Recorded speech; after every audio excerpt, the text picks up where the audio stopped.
আসলে মানবাধিকার পরিস্থিতি বিভিন্ন সময়ে আমরা বিগত সময়গুলোতে যেভাবে দেখেছি যে সরকারের পৃষ্ঠপোষকতায় এবং যারা ক্ষমতাসীন তাদের পৃষ্ঠপোষকতায় যেভাবে মানবাধিকার লঙ্ঘন হয় এবং অনেকগুলো এমন আছে মানবাধিকারের বিষয় যেগুলো স্ট্রাকচারাল মানে একেবারে কাঠামোগত ওগুলো করতে হবে। তো এই যে মানবাধিকার কমিশন আমাদের পক্ষে তখন কাজ করেছে আন্তর্জাতিকভাবে এবং অনেকগুলো প্রতিবেদন তারা করেছে, যার ফলে কিন্তু এই ফ্যাসিস্ট সরকার কিন্তু মানে আন্তর্জাতিকভাবে ডকুমেন্টেড হয়েছে তাদের কাজটা।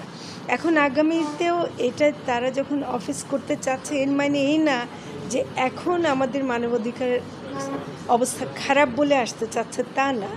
এটা হলো যে এরকম একটা অফিস থাকলে যেই আসুক ক্ষমতায় তারা সবাই প্রত্যেকে একটা থাকবে যে আমাদের মানবাধিকার রক্ষার বিষয়ে আমরা খুবই সচেতন এবং আমরা সেটা রক্ষা করতে চাই। এবং যেহেতু জাতিসংঘ এই ব্যাপারে সক্রিয়, তারা তাদের অফিস রেখে এটাকে করতে চাচ্ছেন, আমরা তাদের সম্মতি জানিয়েছি।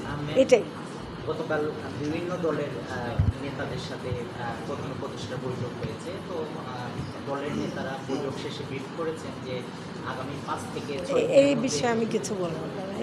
এটা আমি ছিলামও না, এটা নিয়ে আমি কিছু বলবো না। আমি রাজনৈতিক বিষয়ে বলতে চাচ্ছি না। আপনি মানবাধিকারের প্রশ্নে কথা বলছেন, এটা ঠিক আছে, কিন্তু আমি রাজনৈতিক